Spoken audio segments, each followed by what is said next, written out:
Assalamu alaikum wa rahmatullahi wa barakatuh. I am really grateful for this opportunity to join the Self Upliftment Summit created by Sister Asma Ismail, a really young visionary woman that I'm very pleased to have met and to know. Really grateful for this opportunity to share some of my thoughts and on the topic of being a global digital nomad and what my experience has been running two companies on three different continents while traveling.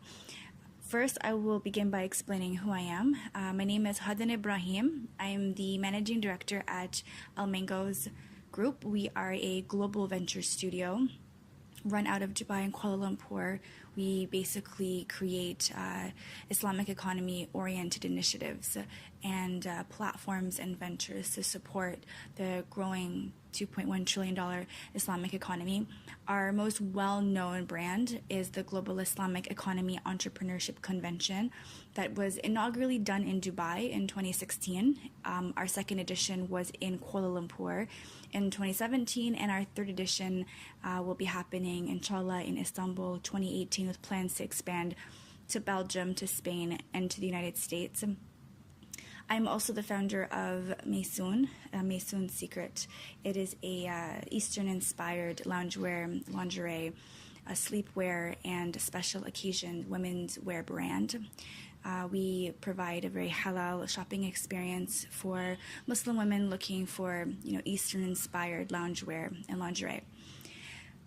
So to begin the journey of this talk, entrepreneurship for me has been something that I was led to. It wasn't something that I necessarily chose.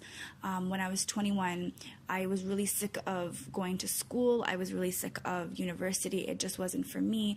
But having been raised by immigrant parents, it was very apparent that going to university wasn't about the education itself. It was a part of social mobility, something that me, a young Black Muslim immigrant living in the West, really needed to do. But after I was done, I decided to pack my bags and move to Egypt. I went to Egypt actually initially after wanting to go to Istanbul, and I decided that I was just going to explore the world, that I had enough of people telling me what I should be doing, how I should be doing it. And also really not allowing me to explore my own thoughts. So what I did is I went to Egypt for the first time, and I was my first time traveling. It was my first time traveling alone. I found a teaching position through a university network, and I decided to just go for close to 6 months. And subhanAllah, what a time it was. And it was during that period of time that I realized that, I was able to really listen to myself and understand that I wanted to be an entrepreneur.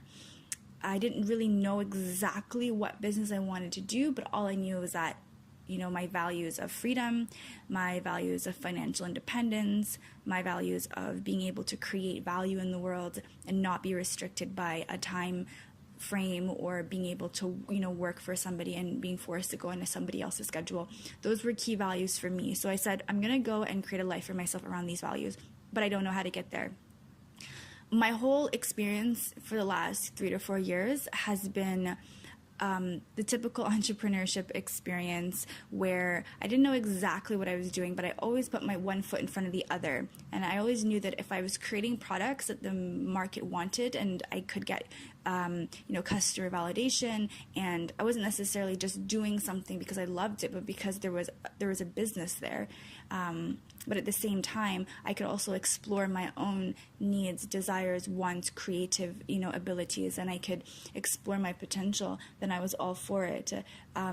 So kind of going through my entrepreneurship experience over the last 3 or 4 years, I will tell you that, the story of one of the biggest projects that we ended up creating, and the purpose of me sharing this story is for me to provide you the inspiration needed to know that really it doesn't matter how many times you fall, because I've fallen so many times, that if you just continue trying, if you just continue putting one foot in front of the other, that's really how all success is done. There is really no such thing as failure. Everything in business is an experimentation. As long as you know that you're filling a need, which is the most important aspect of being in business, then everything else will fall into place at the right time. So I've run a few successful businesses, about two. One was a digital agency back in Canada.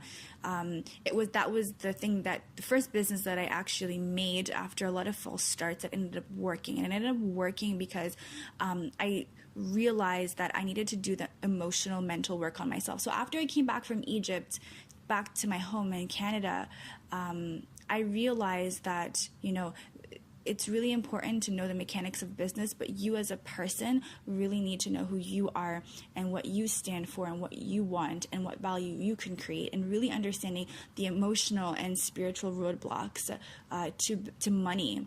And so when I was able to sort out and do a lot of self-development and self-work, then I started noticing that, okay, money was coming my way because I was getting rid of limiting beliefs and all of that. So the first business that ended up working was a company called Think Disrupt.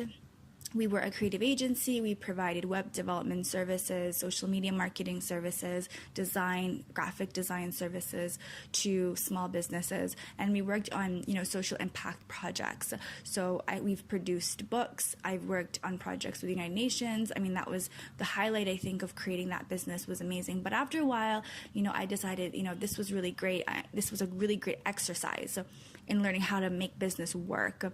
But I wanted to try something else. So the next thing that I ended up doing was, during this time and period when alhamdulillah, my digital agency was doing really well in Canada, I was being approached by a lot of people, a lot of Somalis, a lot of, people of color who decided that, they wanted to learn more about my story. They wanted to learn more about who I was. And all of them kept asking me for coaching. So I said, you know what, there is a really big need to support entrepreneurs, and I'm already very, very passionate about economic development, and I want to be able to provide this information that I had been learning about business to my community. So I decided to start up a really small coaching consultancy where I focus on helping entrepreneurs within, disadvantaged or under-resourced communities. And that was really great. The coaching aspect of it is like running like any other coaching business. So I was able to generate income. However, I had noticed that there was a lot of red tape in terms of me being able to bid for government contracts and me being able to, provide my services on a more, maybe a government level or, on a level where I could, be able to sign sizable contracts the way I was doing them with my digital agency. So that I noticed that, I was hitting so many doors, knocking on doors were not opening in Canada. I had proposed many interesting projects, really great value-driven projects to many different clients, but just nothing was opening. So I said, you know what? My passion for supporting entrepreneurs, my passion for entrepreneurship, which is the core of really all the work that I do, I need to go where I am accepted. I need to go where people understand what I'm saying. And this is also another very key part of business. You can have an amazing business idea, but if you don't go where there's a market that understands the language, if you don't go to a fertile ecosystem, you can't plant a seed in the desert. So I decided to pack up my bags and go to Dubai. Now, this was a really interesting experience because I had identified key players and people that I wanted to connect with in Dubai. I had said this is the best place for me to go. I don't know exactly what I'm doing, but I want to take my coaching, kind of expand it. How do I stop coaching, 10, 20 people a month? How do I expand it and reach 200 people, right? Or 2,000 people? So I said, let me expand it. Let me create a global event. And then from this global event, let me have it in Dubai. Big part of being young, big part of being an entrepreneur is naivete. You don't always know. And actually a great part of not knowing and following your gut is that you often end up in the right place. And I can tell you for a fact that any place in my life, any successful idea that I've ever had has 9 times out of 10 or even 10 times out of 10 come from just a gut feeling. My gut feeling was like something is necessary, something is needed. When I haven't followed them, other people have taken those ideas and I've seen them become very successful. And so I always promised myself that I would always follow my gut feeling about things. And so this idea was one of my gut feelings. I had an idea, a global Muslim entrepreneurship convention, which now is the global Islamic economy entrepreneurship convention, rather. And I said, I'm going to do it in Dubai. I had a limited amount of money. I just booked a ticket, one-way ticket. I said, I'm not leaving until I get what I want. So what ensued was 10 months of absolute miracles, just because I decided to throw myself 100% into something, not worrying about whether it was going to fail or not. I just had belief that, this could happen and this was going to happen and I was going to make it happen no matter what, inshallah. So I came to Dubai in February. I ended up executing the project with my partner in October. And we, alhamdulillah, did a very amazing job executing a very, very successful event. And I woke up every day with just absolute hunger to make it happen. And I told everybody I could possibly tell. I went everywhere in the UAE. I attended every event. I was up in the morning at 6 a.m. I was knocking on as many doors as possible to make this project happen.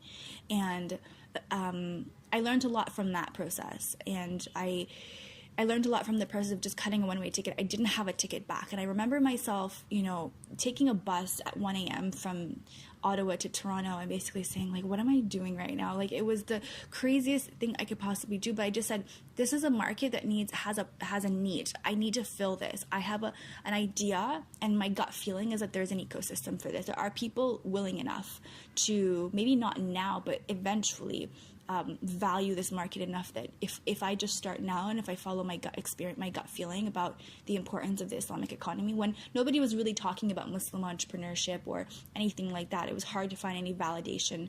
I just said I'm going to go ahead and do it. Alhamdulillah, we've successfully did it in Dubai, we did it in Kuala Lumpur, and then we're now going to Istanbul, all in the span of about a year and a half. We've had offers to take it to the United States, Belgium, Moscow, and alhamdulillah for Allah's tawfiq.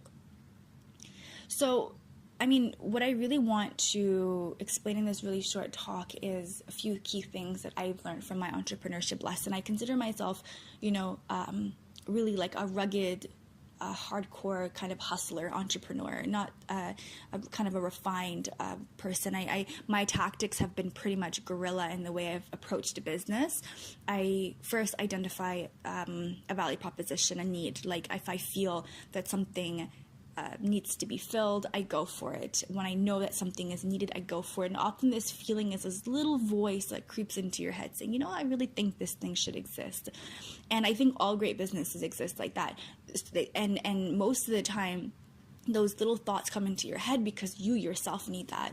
And so for me, I have been the best customer. Like, I am my customer, and I'm the best customer for my businesses because I'm solving a problem that I feel like is much needed.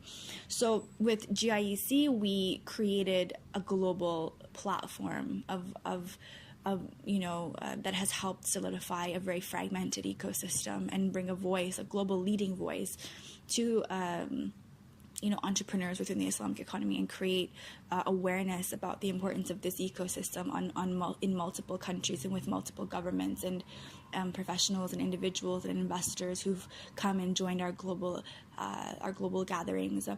And for my company, Maysoon Secret, I had felt for a very long time that there was a really big need for kind of an Eastern-inspired loungewear, lingerie, sleepwear brand that empowered women's beauty and redefined beauty and sensuality, not from the male gaze, but from her, empowering a woman from her own inner power. And so I wanted to create a brand that really spoke to this aesthetic and, provided a very halal shopping experience, provided really quality products that represented, a very Western philosophy around beauty and the power, where women derive their power, which is not just from their bodies and how they look, but from something much deeper than that. And so, we sell robes, we sell kimonos, we sell intimates, we sell a lot of traditional homeware, we sell a lot of, contemporary designed sleepwear, undergarments, and all of that, and different types of apparel. So I started that company from, again, another instinctual need to say, I don't want to walk into Victoria's Secret and feel like this isn't my home. I want to walk into a place that I feel like, yeah, this place speaks to me, and it speaks to my experiences as a woman and my unique vision in this world and how I perceive beauty and sensuality. So I wanted to kind of go through 3 big key lessons that, just to wrap up about what my entrepreneurship journey has taught me that I can then bring on to you. So the first thing is tawakkul. You have to really trust in Allah. And when I say trust in Allah, when you really do a study about what tawakkul really means, it's really understanding one thing. And it's that Allah subhanahu wa ta'ala is sufficient for you. He created you. He is the creator of all provisions in this world. That forget your home, forget your family, forget your businesses, forget, people around you. Allah ultimately is sufficient. Nobody in your life, nobody can provide you what Allah subhanahu wa ta'ala can provide you.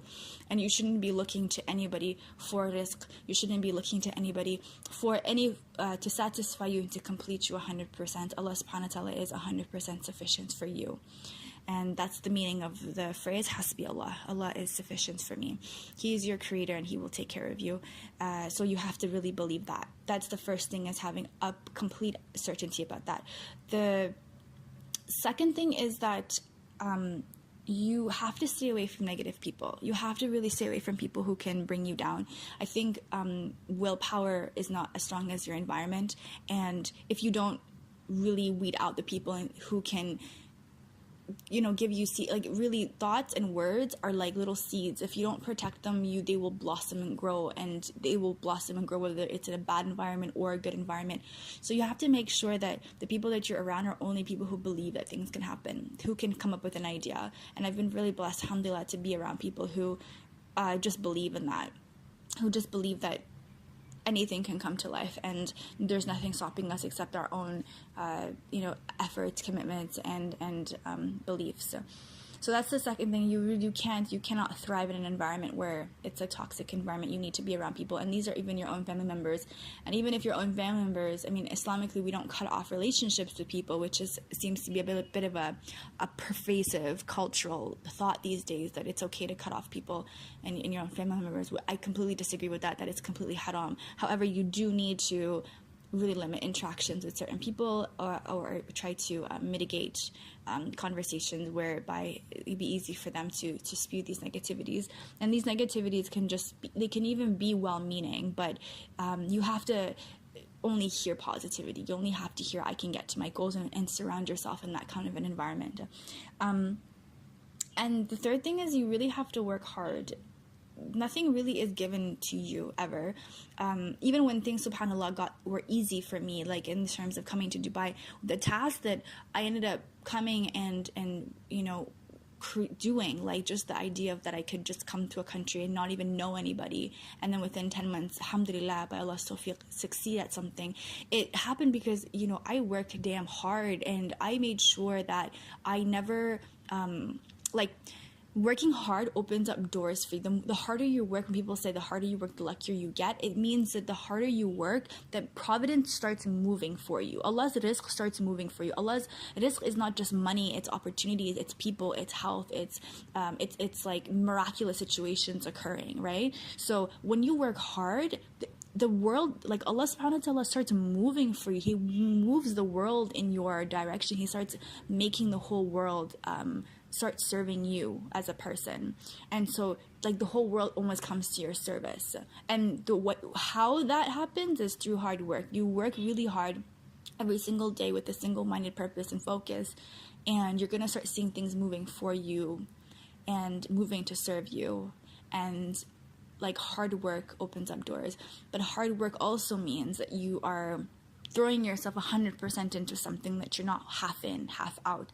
I never at any point when I came to Dubai, during those days, did I ever think I'm not going to do this. I always said it's going to happen, and I'm going to make it happen, inshallah. So I really hope that this was really useful for you. If there's anybody wants to connect with me, wants to discuss anything with me, you can find me on Instagram at Hodan Ibrahim _. You can find me on social media on Facebook as well. My blog, hodanibrahim.com, is under construction, but you are more than welcome to reach out to me at hodan@elmangos, ELMANGOS.com. What I would say is, people like to fantasize about entrepreneurship, and there's a lot of entrepreneurs out there, but the real entrepreneurs are silent, and they're the ones working and producing. And so my hope to you is that, you really find mentors and people that you can look up to who've actually gone through the experiences necessary to shape them as entrepreneurs, and that you learn from these types of people so that you don't make the same mistakes that they have made, and that you are able to make your dreams come to life, and really benefit from all of the speakers who have, spoken, and really take action on whatever it is that you really want to do with yourself, whether it's an idea, whether it's a business, whether it's a project. The most important thing is that you start and that you do something and that you work and that you trust in Allah subhanahu wa ta'ala. But it all requires movement. It all requires you to make that first step. So Jazakallah khairan, and I hope you will enjoy the rest of the speakers at the Self-Upliftment Summit. Assalamu alaikum wa rahmatullahi wa barakatuh.